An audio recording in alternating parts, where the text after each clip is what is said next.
دوستان سلام، به کانال پارادوکسیلین خوش اومدید. برگردیم به اوایل انقلاب. روزایی که هر کتابی میتونست ممنوعه باشه و هر کتابخونی هم مجره. روزایی که نه تنها آزادی بیان تحت فشار بود، بلکه کتاب‌ها و کتابخونه‌ها با یک دستور از بالا میتونست منبع فساد و شر شناخته بشه و کتابخونش هم مفسد فی‌الارض. این خاطره عجیب رو از زندگی شهریار بشنوید تا کمی با اون روزهای عجیب و فضای خفقان‌آورش بیشتر آشنا بشیم. اسم این ویدیو شهریار و حزب توده. شهریار و کتاب‌های یتیم.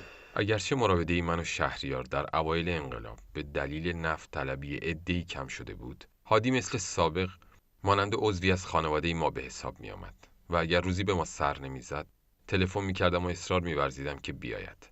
چرا؟ چون فرزند شهریار بود.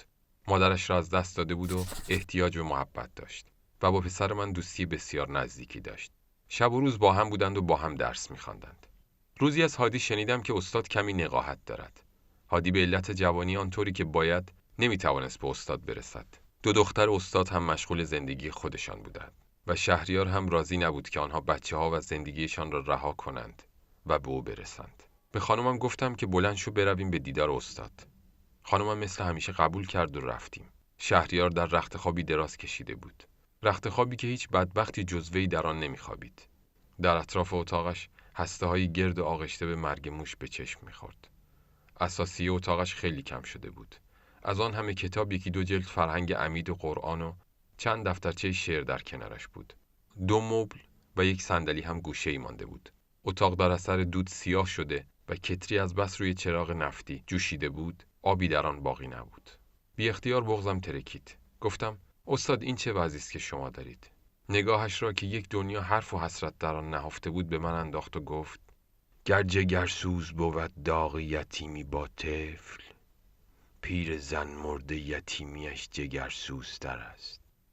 به خانمم گفتم زود باش به این وضع کمی سر و سامان بدهیم. استاد گفتند: نه، فقط به رخت خوابم برسید. رخت خواب را به حیاط بردیم.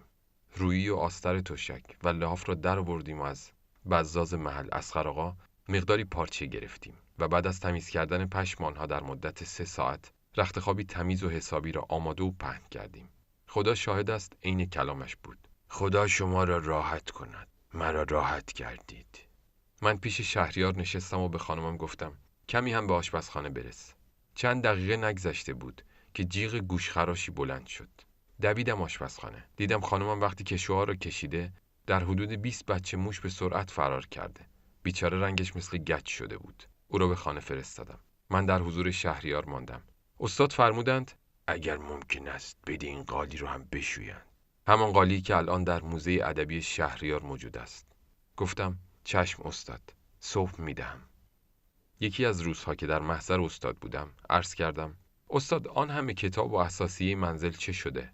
شهریار پیر عادت کرده به تنهایی چنین پاسخ دادند: شب بود، 3 نفر وارد اتاقم شدند.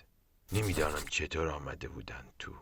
یکی مسلح بود، 2 نفر دیگه نه. اگر هم بودند من نمیدیدم. گفتند که پسرتان از طرفداران حزب توده است، اعلامیه پخش میکند. آمدیم خانه را بگردیم. من تعجب کردم. با آنها گفتم: پسر من از نانوا نمیتواند نانی بگیرد. میگوید حوصله ندارم. به دیدار مادر بزرگش که مریض است نمیرود. میگوید حوصله ندارم. چطور میتواند اعلامیه پخش کند؟ آن هم اعلامیه حزب توده را. شما مرا میشناسید. گفتند که شناختن برای ما مسئله نیست. گفتند که باید خانه را بگردیم. حرفی نزدم. یکی از آنها که فکر میکنم موافق آن 2 نفر دیگر بود حرفی نمیزد. آن 2 نفر گشتند و کتابهایم را به هم ریختند، زیر و رو کردند، ولی آن را که میخواستند پیدا نکردند. همه چیز را زیر و رو کردند. از پایین چند جلد کتاب هادی را برداشتند. در موقع رفتن گفتم که همانطور که بردید باز میگردانید. حرفی نزدند. فردایش متوجه شدم که هادی را هم گرفته و بازداشت کردند. او هم اقلا نگفتی که من پسر شهریار هستم. مدتی کمی نگهش داشتند که تفصیل آن هم زیاد است. کسی را نداشتم. با حاج محمد واعظ رئیس زمین شهری متوسل شدم. ایشان محبت کرد و نجات داد. گفتم استاد غفلتاً که وارد اتاق شدن نترسیدید؟ گفتند من که از مردن نمی ترسم. سالهاست که مردم. مردن ترس ندارد. قالب عوض کردن است. و در ثانی به قول وحشی بافقی شاخ خشکیم به ما سردی سرما چه کند؟ ما چه داریم که از ما ببرد یا نبرد؟ اما بالاخره پیریست و تنهایی. متأثر شدند. بعد ادامه دادند 2-3 نفر از آشنایان آمدند. کتاب‌ها و قسمتی از اساسیه را از بالا به پایین یعنی زیر زمین کشیدند. گفتم استاد برویم پایین نگاهی به آنها بکنیم. گفتند ابداً. یک بار رفته و دیده و مرثیه‌ای هم ساختم. از آن به بعد اصلاً به پایین قدم نگذاشتم. خواستی خودت برو ببین. آب گرم کن ترک خورده بود. همه جای زیر زمین خیس بود.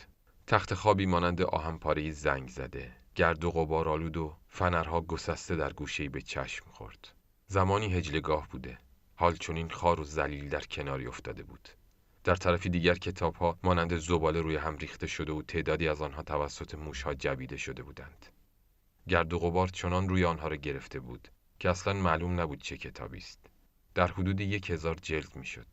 هر یک از آنها یادگاری از شخصیتی بود که امضا کرده و تقدیم استاد شهریار شده بود. شهریار ملک سخن، افتخار ایران، افتخار شرق و آه خدایا این چه سرنوشتی است. پایم به چیزی خورد. هزاران نامه از اشخاص صاحب دل و صاحب نظر که همه آنها خیس شده و از بین رفته بود. چه نوازش ها، چه محبت ها، چه جملات زیبا که در آن نامه ها نقش بسته بود. چه کتاب ها که شبها تا صبح همدم شهریار بوده و مثل عاشق و معشوق با هم به خواب رفتند. خدایا چه غم انگیز است، چه جگرسوز است، چه بیرحم و سنگدل است دنیا. ای خدا، دیگر نتوانستم تحمل کنم. از آنجا بیرون آمدم و تازه فهمیدم که چرا استاد فقط یک بار آنجا را دیده و دیگر هرگز هوس دیدن آنجا را نکرده است. وارد اتاق استاد شدم. سرشان پایین و در اقیانوس فکر و غم غوطه‌ورشان دیدم. مرا دیدند و سرشان را بلند کردند. اشک چشمان مرا دیدند و گفتند رفتید، تماشا کردید، پس بیا بنشین مرثیه کتاب‌های یتیم را برایت بخوانم. نه، حال خواندن ندارم. بگیر قسمتی را خودت بخوان. خط زیبایش آرامم کرد، ولی مضمون شعرش ریزش اشکم را ادامه داد. اشکی که از زیر زمین شروع شده بود. نمی توانستم خوب بخوانم. گریه امانم نمیداد. لحظه ای مکث کردم و به استاد نگاه کردم. متوجه شدم که ایشان هم گریه می کند. چه گریه ای. شعر را به زحمت خواندم و تمام کردم. سکوتی عمیق اتاق را فرا گرفت. هر یک از ما در خیالات خویش گم بودیم. پروردگارا، در مقابلم این شهریار ملک سخن است. خداوندا، این خانه یک شاعر بزرگ و جاویدان است و 10 از این سوالها و خیالها. هوا تاریک شده بود. در زده شد. رفتم دیدم خانمم آمده است. گفت که نتوانستم این وضع را تحمل کنم. آمدم آشپزخانه را تمیز کنم. دست به کار شدیم و آنچه در توان داشتیم انجام دادیم. هنوز آرزوی دوست بر نداشته دست. هنوز آرزوی دوست بر نداشته دست. ز دست شد دل و در آرزوی اوست هنوز. همان به چشم ترم نقش روی دلکش توست. بهار طی شد و گل در کنار جوست هنوز. بیش از این توان نوشتن ندارم. یعنی آنچه را که دیدم و نمیتوانم بنویسم، دستم، دلم و تمام وجودم میلرزد. بهتر است از خود استاد شهریار بشنوید. کتاب‌های یتیم خزیدند به یک گوش گرد و خاک‌آلود، چو کودکان یتیمی که در شب سرما به هم فشرده و لولیده خوابشان برده است. نه بالشی و نه روپوشی و نه زیرانداز. به کارشان نه دگر نظمی و نه ترتیبی، نه گردگیری و نه رفت رو و جارویی. نشسته گرد یتیمی به هر سر و رویی. مگر نه این همه معشوقکان من بودند؟ مگر نه منزلشان روی زانوی من بود؟ مگر نه نور 2 چشمم نثار اینها بود؟ مگر نه غالب شبها نهاده لب بر لب بسان عاشق و معشوق خوابمان می برد؟ چه شد که حالی از اینان کسی نمی پرسد؟ نوازشی دگر از کسب خود نمی بیند؟ چه شد که دوست به سر وقتشان نمی آید؟ چه عاشقی که فراموش کرده از معشوق، چه گنجهای در و گوهری که با این هاست. چه شد که این همه بازارشان کساد شده است؟ عزیزکان من آخر چه شد که خوار شدند؟ تو گو که با همه از بینوازشی قهرند، دگر به گوش دل کسی سخن نمیگویند. چه چشم خورد ندانم به بزم الفت ما، که شب نشینی و آن چشم و آن چراغش نیست. چه روی داده به جمعیت صفا که دگر یکی از این همه یاران دل و دماغش نیست. به گوش دل شنو، اینها کتاب‌های منند. 2 سال هست که دستی نخورده بر سرشان، نرفته دست دل من به سمت هیچ کدام. در این اتاق که چون مغز من برآشفته است، همه غبار غم از سقف تا در و دیوار، به قطع فرش لک و پیست رنگ و رو رفته، ز دود و دود فضا هم گرفته و ابریست. گذشته بر سر طوفانیش زمستانها، نهیب باد که کوبیده در بخاری ارج. همه اساس به چرک و به دود آلوده است، ولی هنوز نشان اصالتش باقی است. نمونه است به هر چیز از سلیقه و ذوق، چه قدمتی که گرفتار بی مراقبتی است. تو گو که گوشه ای از کاخ قیصر روم است، گذشته از پل طوفان فتنه ایام. به جا مانده یکی تخت خواب اشرافیش، که یادگار شباب و شب عروسی ماست. به تخت خواب که یک وقت هجلگاهی بود، ولی به دوش زمان رفت و شد یکی تابوت. به سان هجله شیرین نشانی از خسرو، ولی حکایت شیرویه هم به بالینش. برای من اگرش قصه تلخ یا شیرین، هنوز به سر رویا و مهد خاطر است. دقایق خوشی از عمر من به یادش هست، چو شمع شاهد بزم عروسی است و عزا. زفاف و شام غریبان کنار هم دیده است، لبش به خنده و چشمش به گریه آلوده است. به نقد سمبولی از درد و رنج و بیماری است، به تخت گوشه بیمارگاه میماند. چرا که حامل نعشی است چون من بیمار، 2 صندلی و یکی مبل تک که چون مهمان. نشستن به بالین تخت این بیمار، حساب کن که برای عیادت آمدند. اساس خانه در اینجا همیشه هست ولو، چون موزه‌ای که به عمد نمیزنندش دست. چرا که دست عزیزی به روی آن گشته است. اجاق نفتی و جارختی و چراغ شبش، به سان آینش غرق در غبار غمند. به هرچه می نگرم یادی و نشانی از اوست. کتاب‌های عزیز من از همه بدتر به سرنوشت یتیمی من گرفتارند. دل شب است و جهانی به خواب و من بیدار. به گوش راز زبانهای حال می شنوم. زبان حال، زبان بستگان، همه گویاست. شبیست داده به بهت و سکوت ما پایان.